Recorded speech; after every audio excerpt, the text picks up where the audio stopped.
Gang, gang, cheeky midweeky. Gang.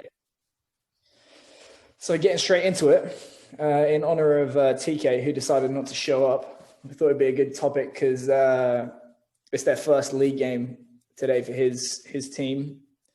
Thought it would be a good topic just to talk about how you approach game day with your athletes. So from the moment they wake up to the moment they play, how are you going to manage your role in that day?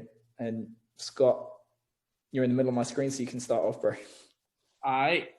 So when I actually had more input into how this went, the biggest thing that I impressed on the coaches, this was obviously my lacrosse experience at William & Mary, was that we wanted game day to be as routine as possible and as low demanding leading up to that moment. And the thing that I impressed upon them was, look, you're not going to say anything or have them do any drill or any walkthrough that's going to be groundbreaking and change the course of the game. You really only stand to discard things that aren't going to be of use, or just, allow them to decompress from the buildup leading into the game. And so, what we really did leading up to our season was we had actual games every Saturday where they, even down to getting dressed in the locker room into their uniforms. He's arriving, Terrence. Gang, what's up, baby? What up? What up? But making the game day routine as normal as possible so they could deal with the heightened arousal state that obviously is associated with game day. So we got them so inoculated to going through that routine of what the pregame warmup is, where we warm up, how we line up, what have you, so that by the time we actually played a game, it was the fifth time they had done it.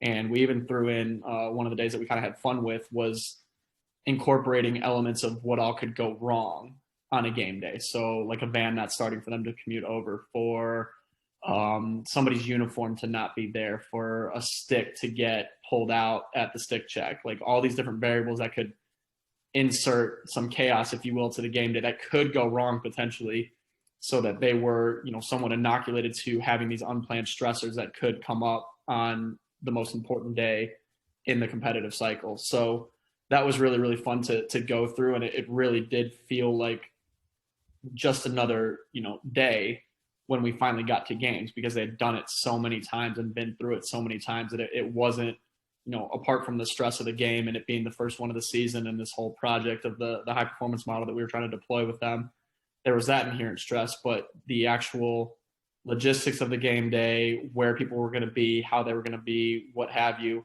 was all so subconscious at that point that it allowed them to just focus on the game and doing what they needed to do and making sure that there was nothing else but the task at hand. We weren't adding a bunch of shit to their plate when they were already stressed enough about performing when it mattered most and performing in the first game. So that was my whole spiel with game day, was to make sure that it was as stress-free as possible, outside of obviously the inherent stress of competition. So what were your roles on game day? Mine was very minimal. To me, it was not. This is probably a pet peeve, is that when you can tell that strength coaches make the game day warm up about them and about it's fucking Spanos, bro. I'll fucking say it. Continue. Yes, but again, it's not my job. It's not my time to shine. It's never been about me as a strength coach. It's working behind the scenes, making sure that I've done what they need to do, or I've led them through what they need to do to get into the rest of the game day. And, I think a lot of game day warmups are largely just like a CYA type deal, where you're doing it because it's kind of inherent to the flow of the day, and because you don't necessarily have trust and support coaches to do more submaximal activities that kind of get athletes into it, and build them into more game-like intensities before they get going. But it's really just, tick the boxes of get them moving, get some active mobility, get some activation, power, speed type stuff, and then get them out and be done and get out of the way. So my role was very, very minimal on game day. It was lead the game day warm up and stand back. And interestingly enough, this is weird, I know, but at no point during the lacrosse season did I ever once have to pull a lacrosse girl back from stepping over the line because they would police themselves to stand behind the line. And same with the coaches. I never once had to touch a coach to pull them back and say, hey, you can't go over the line because that would be a penalty to us. You're never going to get on ESPN with that bullshit. It's really, it was weird. I didn't have to cut my sleeves off. I didn't have to wear the tightest polo possible. I could stand there and just watch the game like a psychopath, and it would be fine. Zachary. Oh man. So I won't give my full discussion of what is or shouldn't be in my involvement, as Scott laid it out, kind of his. For me, my biggest thing is like just my own personal philosophies. Honestly, like I don't personally like messing with players on game day. For me, it's not my time, it's their time. So outside of like some guys I'm close with, like positive reinforcements, maybe some words that I'm close with, guys that I know that maybe need it, some things like that. And maybe if they need some things like other outside, like around the hotel, I try not to kind of break up the monotony, things like that, and like light conversation, things like that. I personally don't like messing with guys. I've been places where we've done the game day, like CNS primer, and like I'm not against it. I'm not for it. I think it's all kind of situational, subjective.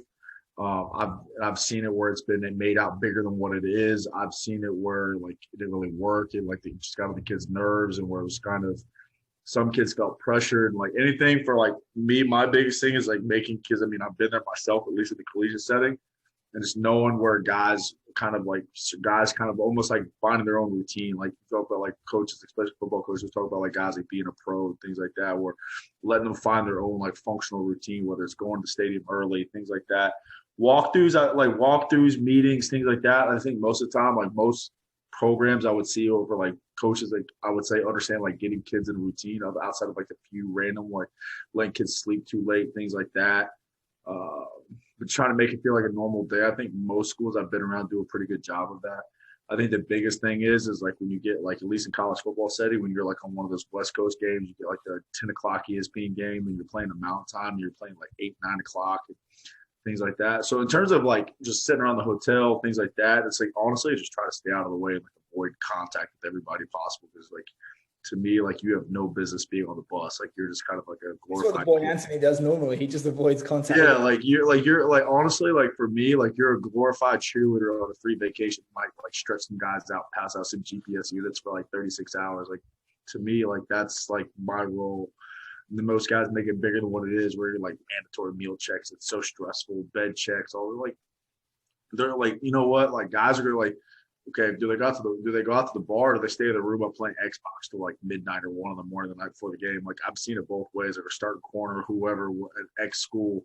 I know they're gonna sit on fucking Fortnite till 2 a.m. We play. Bro, real quick. I know of an athlete from an unnamed team. They went to a game. It was within driving distance. So he bussed his girlfriend in, snuck her into the hotel the night before the game, obviously invited her in.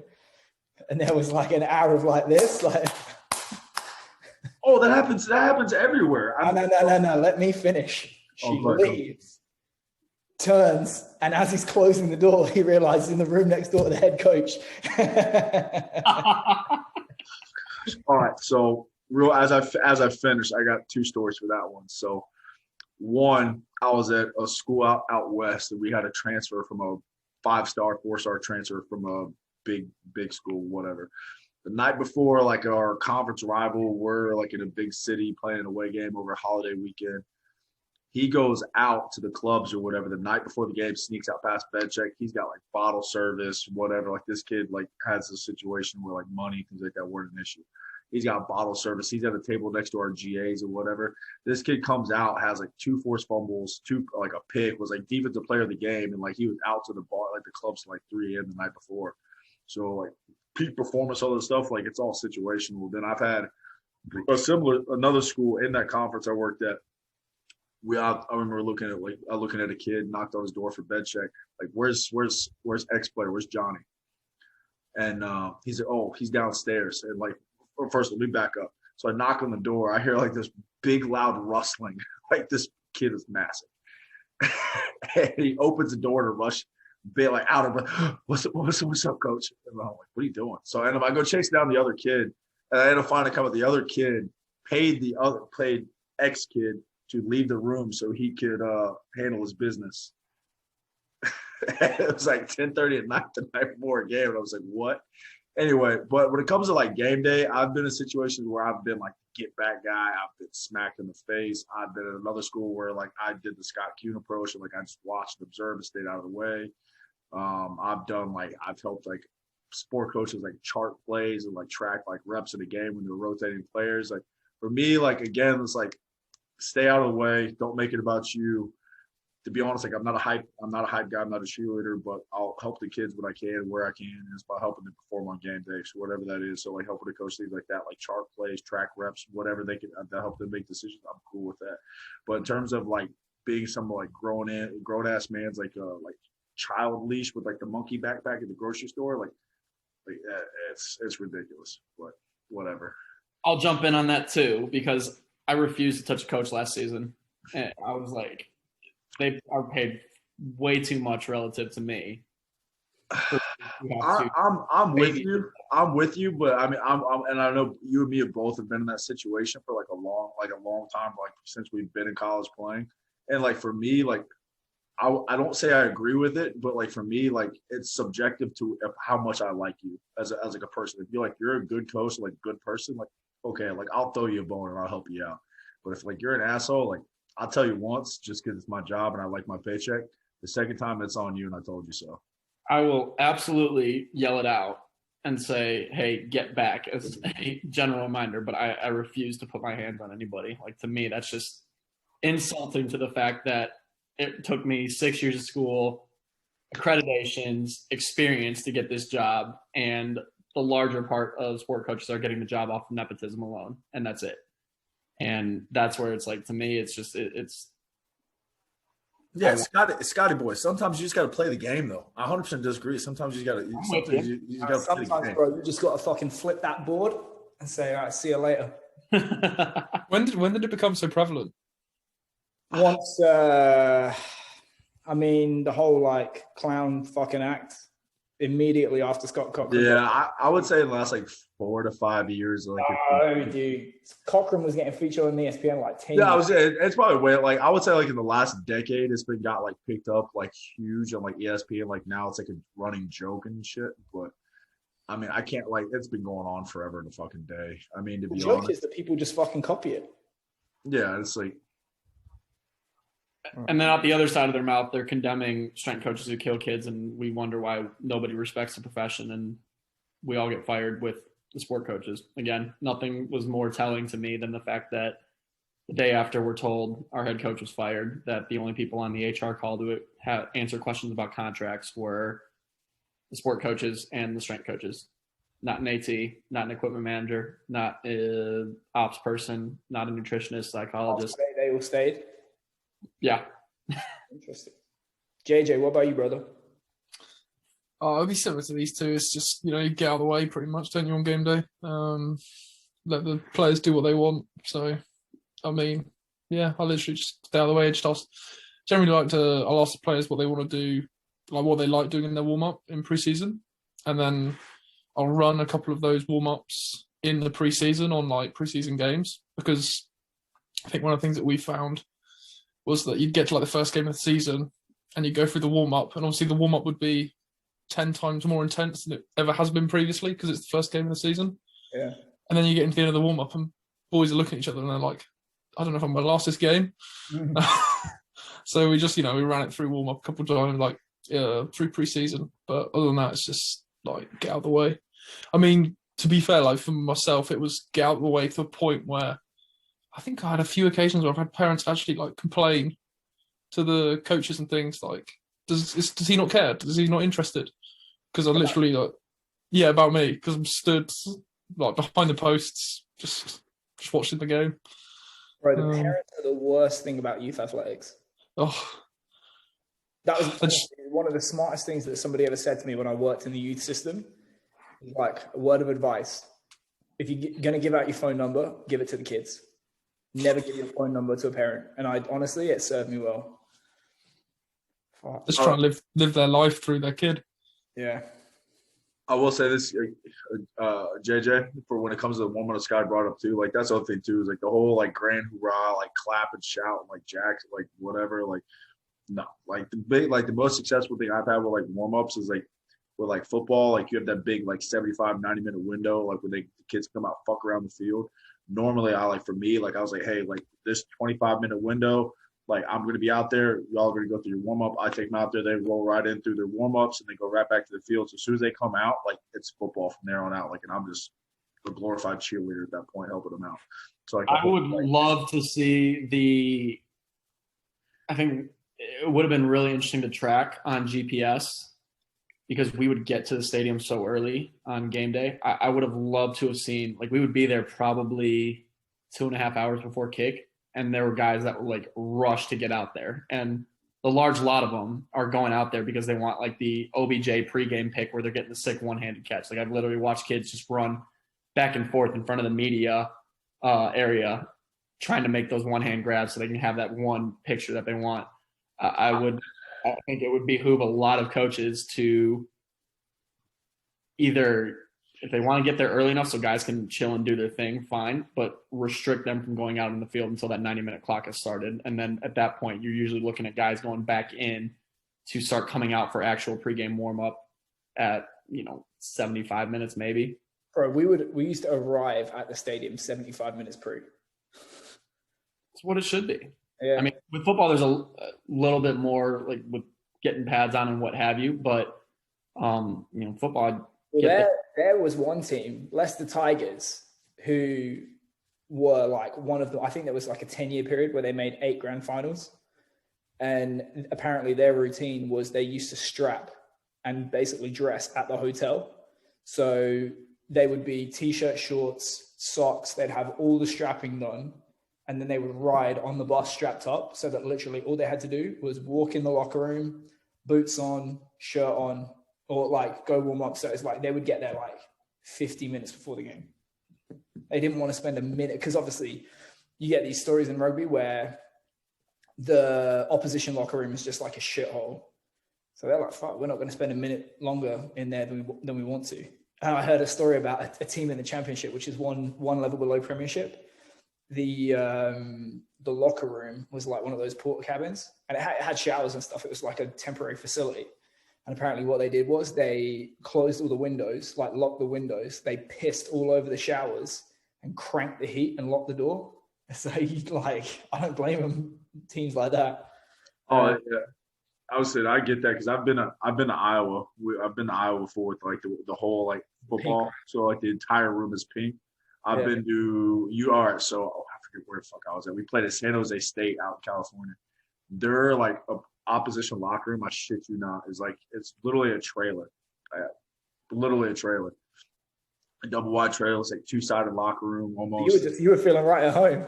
Oh my God. It was all I needed was a queen on my double wide trailer and a chicken fried steak and I was good. Anyways, you go to the bathrooms and I shit you not, there were no stalls. It was like 3 or 4 toilets just like there, like in a fucking room. Like if you were like if you and Johnny were taking a shit, like you guys were staring at each other, like making like true. Like the Romans. That's how the Romans used to do, bro. Like there was like no like there was like a 3-foot like brick wall between like the locker room and like the fucking shit room. So if somebody took a shit, like the whole locker room smelled like straight dookie. All right.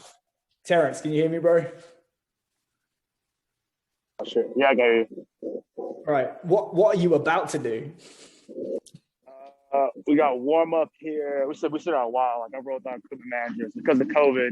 You basically don't have 2 times in a day where you can come in. So you come in at 3 o'clock or 7:30, and you come in at 6 o'clock. So basically, me, the AT, and our equipment person got here at 3. We were like, okay, we come here at 6. We don't have time to set up GPS and like set up the room and the locker room and shit like that. So I've been here just like basically chilling the entire time since then. Finish setting up. You're is it first league game today, right? Kind of. So it's a Challenge Cup. The base is like a tournament. It's like a free official league starting tournament. And how many times have you done the warm up, like ingrained everything? want to say we've done the warm up 4 times, but we change it just about every time. And like as far as like the tactical side, like the physical side stay pretty much the same. Like this is going to do about 10 minutes with me to start off with. Then they go into all the soccer specific stuff, and they finish with me for like almost like a primer. Like we do a couple sprints, like cells, and that's it. And so, but league rules, we get 30 minutes total. That's it. So like they goalkeepers get 45, so they start 15 minutes before, and then everybody else get 30 minutes, and you got to be off the field. Is that just because of the preservation of the field? No, it's just like the lead rule across the board. And you got stuff like national anthem, you got to put jerseys on, stuff like that. Bro, I remember they used to be like super strict with like stuff like that in the NRL. But I think it's just because like so many of the stadiums share between clubs. So they're like mad about preserving the field. And a lot of the time, if they have like a pre-game entertainment, there were some games where you couldn't even get on the field to warm up. Like you had to do it all under the stadium. Yeah. So I think some might be preserve the field, but also like for TV stuff and shit like that. Like in baseball, they were at a set time you could do warm up, and then you go straight into the dugout though. You warm up straight into the dugout. Some guys did stuff, some guys didn't. Like similar kind of what Zach said. Once guys have a routine, if you have a routine, it's like game day is fully about them. Also in baseball, we have a game every day, so it's like really you're gonna do tap every fucking day. Like, yeah. So I think it's pure just like whatever the players enjoy, whatever they like, if they're kind of routine, to do that and then just roll with it. That was what I found in rugby, especially with the internationals, because the internationals, and if there's a dignitary or whatever that they have to meet, it adds 10 minutes. So normally you're doing a warm up, you're probably going to go in, and you're going to go in at least 10 minutes before the game starts. With the anthems, that's another 10 minutes. It's like, what effect are you really going to get? You're standing still, you're cooling down again. I think a lot of it is purely psychological. There is some stuff that I would do that I think can help mitigate for injury a little bit. So just like getting loose, getting warm. The big thing for me was making sure that they opened up and they just got like a hit at top speed in the warm up. But other than that, it was like purely psychological, really, for me. Like I've seen people that had crazy long routines that they felt they needed to have to play their best, and other people that just like hated it. So what we tried to do in teams where I had more control was we would actually make the mandatory physical part of the team warm up very, very short. But then prior to that, we would have a free period where you could do whatever you wanted to do for your individual stuff, like leading up to that. And one thing that I tried to do in general, which is the closer to the game you are on either side, the more leeway you get in terms of the program. So obviously the day after a game, some guys are beat to shit. Some guys are, angry they didn't play. They've got more energy. You can mix things up a little bit more, but then on game day, the same will be true. So, typically in, Premiership rugby, it's like a 3:00 kickoff. Most internationals are like 3:00, depending on TV. And then Japan, we could get a little bit later, but, wake up at probably 2 meals before the game, 2 meals plus a snack. So between the 2 meals, typically breakfast and lunch, we would just come together and do eyes closed belly breathing, which is actually meditation. You just sneak it in. So just like to get them calm, thinking about the game, just some mobility, a stretch that we would do together just to calm them down and start to like focus their minds a little bit. But then we would do an optional primer in the hotel. So again, it's like some guys feel good doing it. So we'd bring bands and slam balls to the hotel. Just a couple of short circuits. Only ever broke one wall at a hotel, Michael Leach. And then after meal 2, that's pretty much it till we get to the stadium. Just all the like this boring shit about GPS, nutrition, just going over to guys, making sure they get what they want. That was pretty much it. And then obviously post-game, you get it a lot in rugby. You don't get it a lot in other sports. Like football, I think there's an NCAA regulation against it. But the tradition in rugby was always, Saturday's our hardest conditioning day. If you're on the bench or you didn't get a lot of minutes, we're just going to condition after the game. But one thing that I tried to do was, what's the thing that people lose most in season: speed, strength, and power. What's not that difficult to develop? Conditioning. And what's the riskiest thing? Speed, strength, and power. So I used to do speed after a game because it was as far away from the next game as I could get it. Just because I think it's that valuable and it has like knock-on effects to other stuff. It's a tough sell when guys aren't in the mood, but when they're in the mood, it's like a valuable thing. And then I just like load up on the tempo, either game day +1 or +2, which is probably not that common in rugby, but you know, I thought I had good rationale to do it. So for the lighter topic for today, we discussed biggest physical regressions by any athlete that you've worked with. Scott. I will proudly wear this one as the internship coordinator for the College of William and Mary at one point. But JJ, that man, I mean, really, when you think about it, it was his fault because he. No. Let me say, this man is a soldier that would jump on a grenade to save his general. Unequivocally. The words would come out of your mouth, and he would already be 2 bites in. Yes, literally. But our friend JJ on this call managed his way 8 pounds up his first 48 hours in America. 15 pounds in 3 weeks. Which only spooled up the snowball between Kier and I of if we can do 8 pounds in 48 hours. No, it was. Imagine if we gave him diabetes. Ha ha ha ha. Imagine. What if we could test the physiological limits of human potential?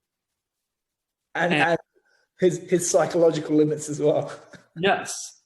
And it evolved into this epic experiment in the human endocrine system, really, to where... Do you know how many pastry products are sold at Wawa? I'm sorry? Do you know how many pastry products are sold at Wawa? All of them. Because I think we tried all. But it evolved into literally the team culture rose and fell with JJ's weight. Yeah. I mean, arguably second only to the very short-lived Athlete of the Week shirt, were the most climactic events of the week. I mean, we got his vitals up on the mirror, kind of like when you're in a hospital in intensive care and they've got your vitals, like your latest vitals on the dry erase board. We kept JJ's up there.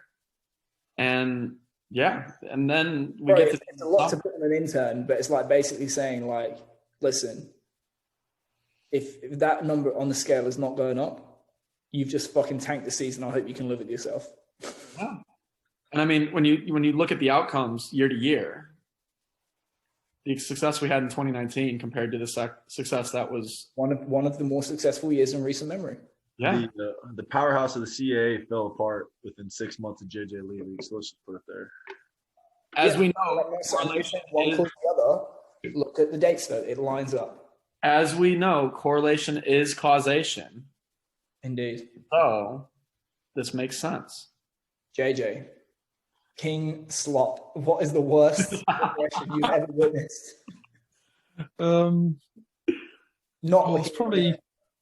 Yeah, I was going, well, that's what we said before, causing the clays myself. But at uni, one of my flatmate, we obviously come back from summer, and he was tall, lean, back rower, like he's always trying to get heavier, but super athletic. So you know he didn't need to be heavy because he was athletic.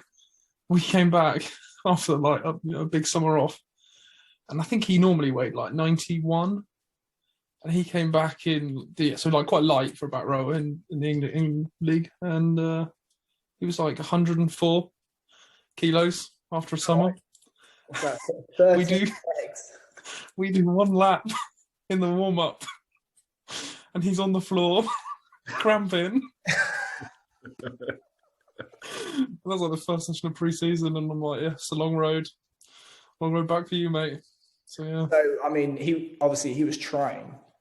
Yeah. Was it slop? Yeah, it was all slop. And did he do the classic of panicking that he was unfit and then he just went straight back down to 91? So Yep.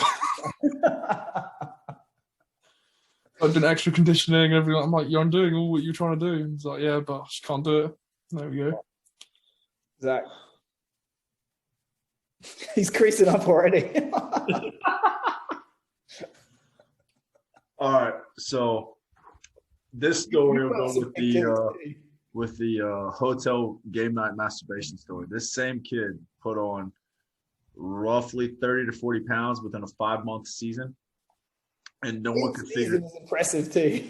Yeah, so offensive lineman from Louisiana, so like kid could eat. All right, whatever.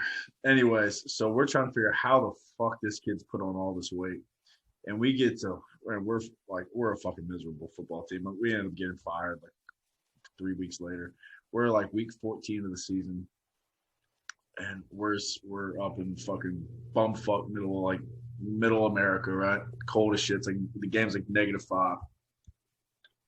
We're sitting there at team breakfast, and like the strength staff, we're all sitting at the table. We look over at this kid eating breakfast, and we're literally just like conducting research, like watching this kid eat breakfast, and he's got like 4 pancakes, like a plate full of eggs, like French toast, a waffle, like, and he's got a bowl of fruit, not like like a 4-ounce bowl, like very small, like suggestive, like helpful bowl of fruit, right?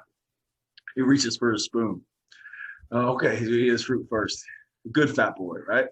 No, he picks up a can, still like this, filled with maple syrup. Proceeds to pour it all over the fruit, and then it's now like quote unquote a fast bowl of like Cheerios, like flat fast carb like bowl of Cheerios. He literally had like blueberries, strawberries, whatever, with a bowl of syrup, and literally this kid probably like 8 ounces of like a helpful serving of like syrup over his entire holy shit, like this kid gained 40 pounds just off of Saturday syrup at breakfast. Like now it makes sense. I've heard rumors after we got fired, this kid at one point touched like 365, 370 in his body weight. Massive human being. That is probably one of many stories I could think of just with fat linemen in football. So my first year at London Wasps, there was when the challenge, like the LV Cup at school now, when people actually gave a fuck about it, like they used to play the final in front of like 80,000 people. I think now does it even exist now? It's called something else, but yeah, it's like no one watches it. So at one point, for some reason, the tourism board of Abu Dhabi, they're like, we want to host a game. So there was a game between Wasps and Harlequins, and they paid, firstly, to build a stadium in the backyard of the Emirates Palace Hotel, which is like some kind of like 7-star hotel. So they're just like, fuck it, we'll build a stadium. Then they fly over, both staffs and players on Etihad, first class. So everyone was just like creaming themselves to get on the trip. But I never would have gone because I was in the academy. And flew them over first class. And when you get to the hotel, every room had a butler. And just as an aside, like to give you an idea of like the level of like opulence, one of the boys at Harlequins, I heard via somebody else, he's like, oh, room service, because it was all paid for by the tourism board. He ordered a hamburger on room service. It was delivered by a butler on a gold plate with gold cutlery, and it was $75. So that's like the level, right? And it was just like unlimited food, awesome food. And there was one athlete from our team. We weighed him because he may have been an academy athlete at the time playing up, and he may have had to get permission from his school to let him go. He's a large human being. We weighed him when he left and we weighed him when he came back. And in one trip, he gained 16 pounds. And dude, I think the same year, he turns pro, he goes up to the first team. And because he was, they have that basically they have the handover from, you're not an academy athlete anymore. You're a full-time pro, off with the first team kind of thing.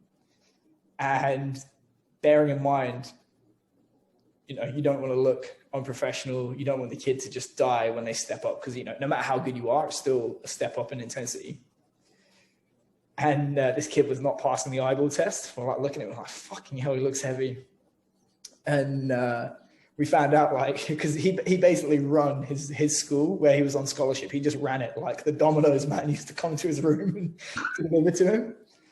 So anyway, we see the date of him starting preseason coming up, and we're like, fucking hell, like we need had the come to Jesus talk, daily training sessions, just fucking flogging him. And at the end of 6 weeks of that, he was still 160 kilos.